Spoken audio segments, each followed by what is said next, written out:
it steps away from a strategy that ended some time ago, where the United States was supposed to fight two land wars nearly simultaneously around the world. One of those wars, Iraq, is over. Second, it recognizes that the strategic interest of the United States is in the Western Pacific for this century. And third, and most important, it says the military should no longer be based upon structure, how many ships, how many planes, but rather it needs to be based increasingly upon capability. For example, one aircraft carrier today, in 24 hours, can target the same 8 times the number of targets that an aircraft carrier 15 years ago could do. And so if you got more capability, why do you need so much structure? It's about capability, not capacity. Good step by the President today. More to be done. When you say Western Pacific, you're talking about China? Yes.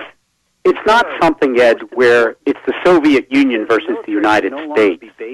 But this is a country, diplomatically, economically, financially, that truly is going to be a power in the world. It recently said that the South China Sea, this international waterway, where oil has large oil deposits found, is a core interest of it.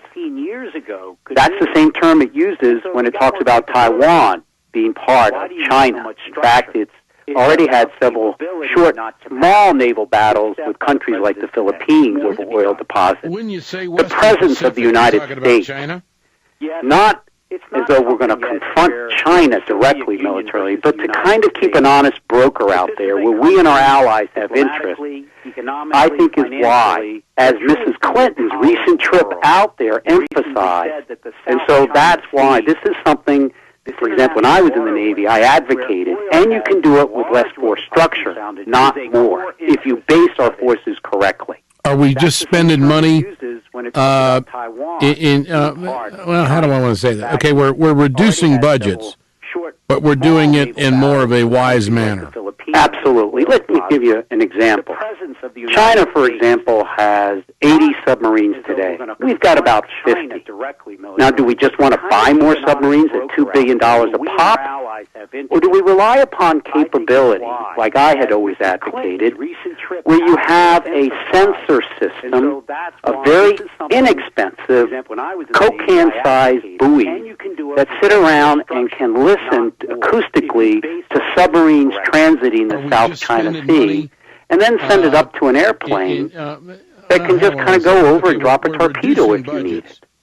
What a way to use capability of knowledge, like we did when we went after bin Laden, to know and then have a small force go in and do the actual strike. That's the kind of deterrence that you want to have. It doesn't mean more. It actually can be done more cost efficiently with less.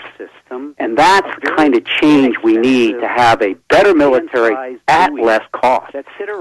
Well, we're being scaled away from being an occupying force, is what it sounds like. Yes. As Secretary Gates said, anybody who advocates another land invasion in Asia should have their head examined. And that's why you see scaling back on ground troops, which we scaled up over this past decade, is not necessary. It's why you saw Mr. Panetta today say more emphasis upon the technological capability of the Navy and the Air Force. In fact, Ed, when we were involved in Iraq, I used to argue that one of the major problems with that is it was tearing at the fabric of our national security elsewhere in the world in a misadventure in Iraq. The Joint Chiefs of Staff said, when I asked them when I was in Congress, how about the defense of South Korea from North Korea? We have 3 to 4 divisions of Army troops that are supposed to go there, but they're not ready to respond. They said, you're right, they cannot. However, the new technological capability of the Navy and the Air Force is now able to substitute for it. So why do we need so many ground troops? And in fact, if you have an aircraft carrier that can do 8 times today what it could do just 15 years ago, you don't need as much force structure even to do what you have to do. This is the rapid change that cyberspace, which Mr. Panetta said they were going to protect, cyberspace capability to know on both offense and defense knowledge is changing what we need in the future, more with less. Admiral Joe Sestak with us here on the Ed Schultz Radio Show. Are you running for Congress again? I've been asked. I'm trying to make up my mind. Electoral office, and if so, at what level? But, Ed, I got to tell you, you can't be in the Navy. It's the next best way you can serve. And you did spent 30-some years in the Navy. Yeah, I loved every bit of it. And that's why the step today is so important, is you want to have, if we have to, our sons and daughters go forward, to have the right capability. And I think anyone who says that the president hasn't taken the right step today truly doesn't understand warfare. The specific budget and cuts and troop reduction figures are being announced, and we're looking at a 10 to 15% decline in Army and Marine Corps numbers over the next decade. And I guess that translates to tens of thousands of troops. This is because of technological advances? Absolutely, Ed. This will be about 80,000 troops you're going to see. Let me just give you a small example. I mean, what we learned and know about it in Iraq, that rather than having a squad of soldiers already going around a building and enveloping it, they'd have a small drone that comes out of the backpack of a Marine or a soldier on the ground, fly around the building. It's like the little pop-up helicopters you had as a kid. Tell you if anybody's there, and then you can move more swiftly. Second, it is about knowledge, not trying to occupy something. So this is absolutely the right step. And third, there's no more larger expense in the military, just like in industry, than manpower, health benefits, retirement, etc. This is the right move. Well, does this make it so the Marine Corps and the Army can be more selective?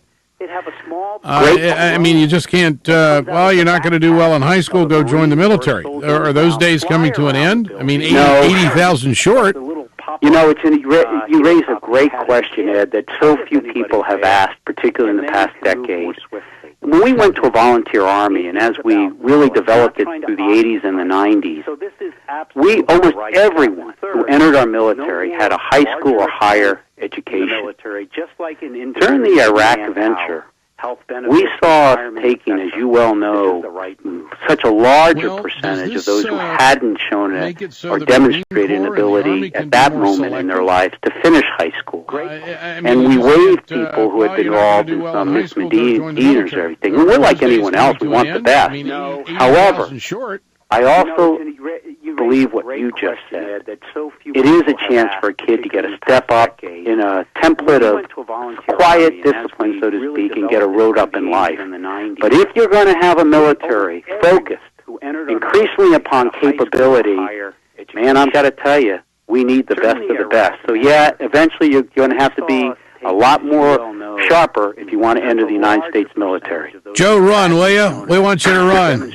Thanks, Ed. Great public servant, great friend, and I want you to run. Thanks, Ed. And Ed, thanks for what you do to bringing the right issues forward, because this one is one where this president, I believe, has helped move his party towards no longer having a deficit in only national security credentials. Often the right policy, but now he's given us some results. Thank you very much. You bet. Joe Sestak with us here on the Ed Schultz Radio Show. Appreciate your time. 1-877-934-6833.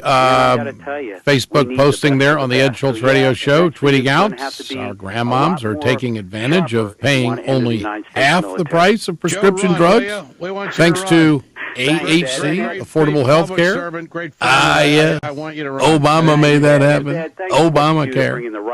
Lots more coming up here where America comes to talk. The Ed Schultz Show. Stay with us. Your calls are next.